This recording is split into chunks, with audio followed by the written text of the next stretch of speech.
last time out, Buddy once again showed perseverance despite, let's say, receiving a few knocks along the way.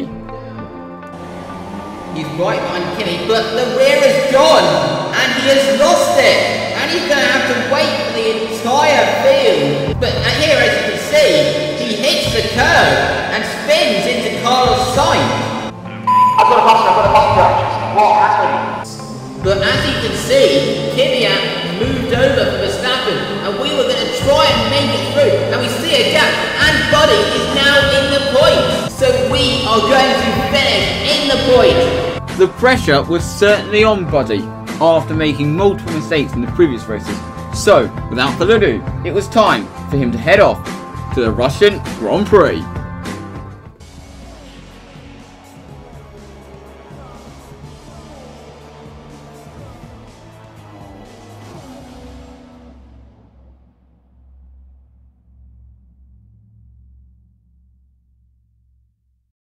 So, we are all set for the Russian Grand Prix, where Buddy Simpson is keen to extend his point scoring streak. Scored points in all three of the first three races so far this year.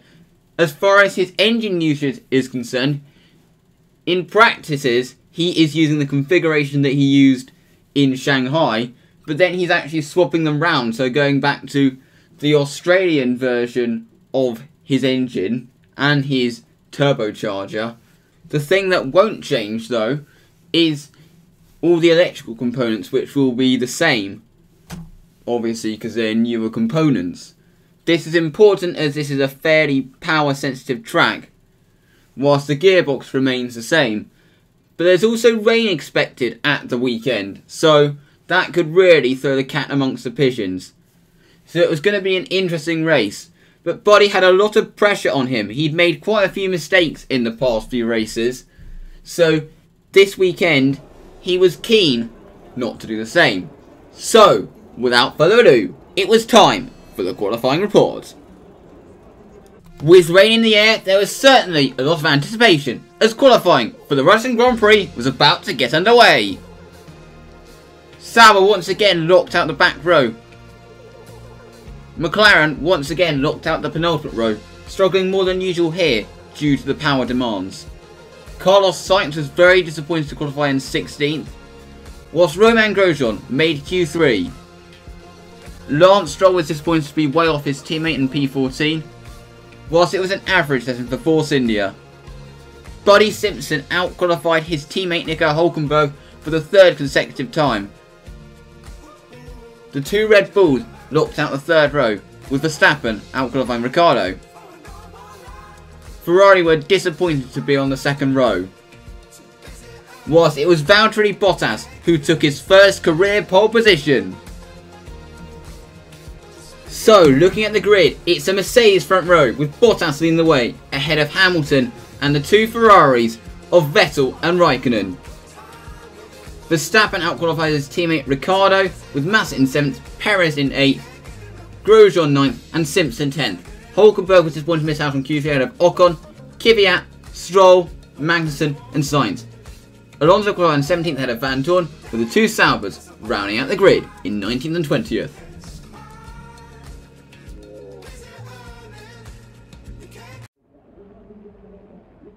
Good afternoon from Sochi as we prepare to get underway for the Russian Grand Prix. The championship battle has some time to go yet, but still expect no quarter to be given here on this circuit that made its debut in 2014 and has already seen some classic racing. It's time to go racing then in the Sochi Autodrome, where the long run down to the heavy braking zone at turn 2 is one of two DRS zones around this 3.6 mile circuit. The other, of course, down into turn 13. 18 corners make up a lap here today, with an average speed somewhere in the region of 130 miles an hour. And alongside me to take you through it all is none other than Anthony Davidson. This was a circuit that I think in its inaugural race got off to a bit of a shaky start, but since then it's really drawn the fans in and become a very popular event. What do you think changed? Well, this just goes to show the importance of fixing problems as and when you discover them. As a complete unknown quantity in 2014, the tyre choice was quite conservative, which didn't really allow much in terms of different strategy options. So it was pretty much as you were from lights to flag. But that was a great learning experience, and we came back the next year and had a really exciting Grand Prix, with battles for the podium going on all the way to the final lap. So hopefully we'll be treated to more of the same this year. So it is time for Buddy Simpson to get underway for the formation lap, but he's a little nervous ahead of this race, more nervous than usual, as last year he had a massive crash, if you remember, going into the fast first corner due to a suspension failure. He was unhurt, but it did kind of foreshadow what would happen to him in qualifying for the Indy 500 later on. So as you can see, he is weaving his tyres around, starting in P10, which is good qualifying of him, another Q3 appearance. But the team had important information to relay to him. Okay, buddy. We need to go long in this stint as we are expecting rain midway through the race. Be careful at turn 1. So Buddy actually being told there that there is rain expected midway through, so he's hoping to take these ultra soft tyres as long as he can to be able to make a strategy work, because if it rains and everyone else is pitted, he could really gain advantages. So he's in his starting position, all raring to go here in Sochi. As the grid is now formed, we have the lights at the Sochi Autodrome. Lights out, away we go. Buddy gets a reasonable launch off the line.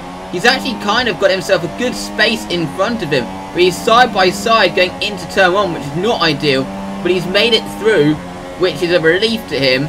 Now heading into turn 1, he's making use of all the free space in front of him, going down the inside of Raikkonen. There's a little bit of contact, but he's managed to get up to P6, but Buddy was a little bit concerned. I have contact. How's my front wing? The front wing is fine. So with the assurance the front wing was fine, Buddy's free to go, turning into the corner. He's on the inside of the Red Bull of Max Verstappen, and he's managed to defend the position. So Buddy Simpson is up into P6, which is crucial for his race, especially if everyone else is going to pit before the expected rain, if it does rain, and he doesn't. So Buddy is up into P6, exactly what he needed to do. Now moving on to the beginning of the third lap, Buddy is struggling to pull away from the Red Bull of Max Verstappen. Obviously it was going to be hard, considering it is a very fast car, the Red Bull, in comparison to the Renault. And also Max Verstappen now has DRS, so Max is got to run, but he's not quite able to get close enough to make the move. But it was going to be tough for Buddy to be able to defend the position. And sure enough, at the start of lap 5, Buddy wouldn't really get the best of exits for the final corner, and as you can see, Max Verstappen is right behind. So Buddy is going to obviously have to go to the inside, heading down the back straight, going to the inside to see if he could defend, but he overcooks. He's locked up slightly, and he goes onto the rumble strip, and that is going to allow Max Verstappen and Daniel Ricciardo through, which is really not what he needed. He's got the outside line, but unfortunately Ricciardo has got the high ground, which means we are unable to do anything. And we have to be careful of Felipe Massa behind. But now, as you can see, Ricciardo's got DRS from Verstappen entering turn 2. He's going to send one up the inside, and the two Red Bulls are side by side. Buddy had to run a little bit wide there in avoidance of hitting the back of the Red Bull. And they're both side by side, but there's a little bit of contact, and that is going to allow Buddy through back past Daniel Ricciardo. So Buddy has at least regained one of the position, but they're still side by side, heading up towards the next corner. But Buddy's got the high ground, and he's able to take the position. So some great racing in these early laps for Buddy. But as you can see, things are about to get really interesting on lap 10 of the race. Because as you can see on the mini-map, we actually have a few cars going into the pit lane. So some of the drivers in front of us decided not to take the gamble to wait till it starts to rain and then pit. They're obviously not expecting rain as much as we are, but we're a midfield team, so we are willing to take the risk. But Buddy was quite questionable about it initially. How long till the expected rain? My tyres are starting to wear out. About 10 minutes. 10 minutes. And sure enough, as you can see, it was starting to get overcast. But as you can see, Lewis Hamilton is going for a move round the outside. He's pitted, so unfortunately this is for position. But we were still in de facto third place. And as you can see, the rain has started to fall. Guys, it's raining. Shall we pit this lap? Let's go another lap. But as you can see, the rain then starts to really intensify as he goes round in the next lap. And he heads into this next corner with absolutely no grip. And that is going to allow the Force India of Esteban Ocon through. I mean, this is in P3 as Vettel actually did something really silly, which was pit last lap for another set of options, which is obviously going to ruin his race. But unsurprisingly, we are all in this lap. It is too wet for the slick tyres, so Buddy is going to be going to the intermediate tyre. And you can see he really is giving the speed limiter line as wide a berth as possible. And that is because there's so little grip that it's easy to lock up and overshot it. And obviously that would ruin his race if he had a stop-go penalty. As you can see, he's into the pits for a set of the intermediate tyres. You can see he's just beaten on pit exit by Esteban Ocon, and he's hoping not to have to pit again. He exits in P5, but there are still cars ahead yet to pit, so effectively he is in P3 right now, behind the Force India of Esteban Ocon. So we are in P5 right now, and as you can see, Vettel has lost it, so he's paying the price for that bad strategy decision. We would actually spend the next handful of laps following the Force India of Esteban Ocon. It was just really hard to get past. As you can see, we are right behind him heading into the final corner, and this is the closest we have been. And as you can see, we get a much better exit. We're in the slipstream, now into turn 1, side by side into turn 1. There's not quite contact. This is great racing. But who's it going to be? Who's going to be first to the braking zone? Buddy is on the wetter part of the track, which means he has to brake a little bit earlier, and Ocon's able to get around the outside. So, that was a very close moment that almost led to an overtake. But as you can see on the next lap, Buddy is now right behind Ocon again. And as you can see, he's deciding not to get alongside into the fast turn 1 in order to get the slipstream heading up towards turn 2. He's on the inside. Esteban's moving around a little bit, but Buddy is later on the brakes, and he has taken the position. Nice job, Buddy. Podium looks to be on the cards. Buddy then began to pull away from Ocon, and later on Esteban Ocon would actually retire from the race. So that explains Ocon's lack of pace. But Buddy was looking on for second. Raikkonen was released in third at this point, but he had a good gap. But as you can see, the Red Bull of Max Verstappen then has to park up. And that unfortunately means that we have a safety car which is going to close the pack up and allow Raikkonen to get right behind us. So Buddy is obviously turning the engine down so he can save it for the end of the race. But as you can see, on cold tyres, Buddy understeers into the corner, and he's lost his part of his wing. Any damage? Any damage? Sorry, that was an amateur mistake. Don't stress, mate. Front wing is damaged, but should be good to continue. So as you can see from the replay, Buddy just understeered on cold tyres, which obviously allowed the Ferrari of Kimi Raikkonen through. But the thing that would help us when it comes to behind is we didn't actually catch up to the queue in time for the safety car to come in, because obviously we were so far behind Lewis Hamilton. And that enabled us to have a reasonable gap to Lance Stroll heading into the final 2 laps. But Buddy was battling understeer due to the damage. But with only the final seconds to go, it was looking good for Buddy to secure a fantastic result.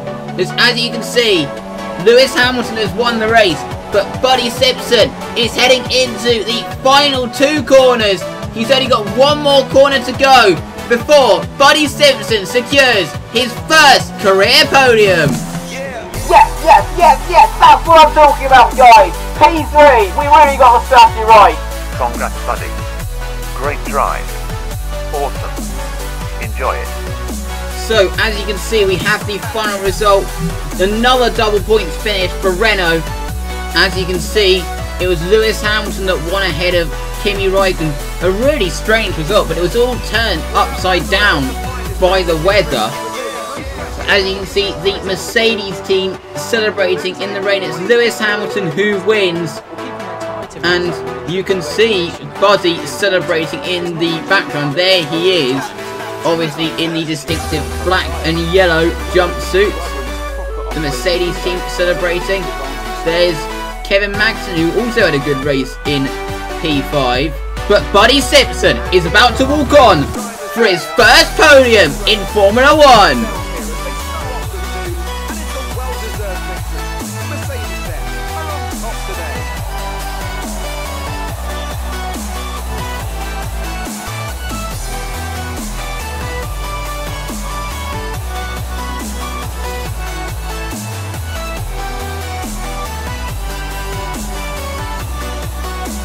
But when he got back, things would take a turn. Hey, you phoned me saying F1 isn't my thing. Well, I got a podium last time out, so I think that indicates that it is my thing. Oh, and in the wet as well. I saw your race. You did a good job with the strategy call. Oh, thank you, Dad. Strategy calls like that are going to do you really good in the Indy 500 next month. Well, I'm not doing the Indy 500. Yes, you are. You just came at a good time. I signed you up for it. Look.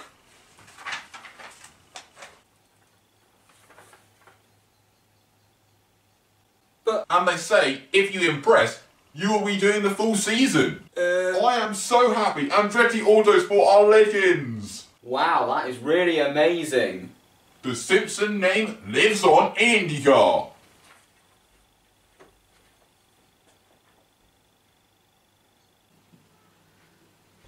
Hi, I have a bit of an issue here. Basically, my dad has signed me up for the Indy 500 again. Buddy, don't.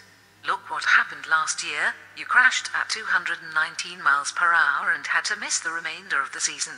If you don't want to do it, it is not your thing. I know, Dad, he's so over-obsessed. He's going to kill me if I don't participate. Remember what happened last year. You can't take that risk. You're having a good season. I have to. If I don't, he's going to kill me. Besides, I have a plan. But look what happened last year. You crashed and had to miss the rest of the season. I have to. And I have a plan that's going to make it so there is no way that my dad can force me into any contract as no team will want to sign me.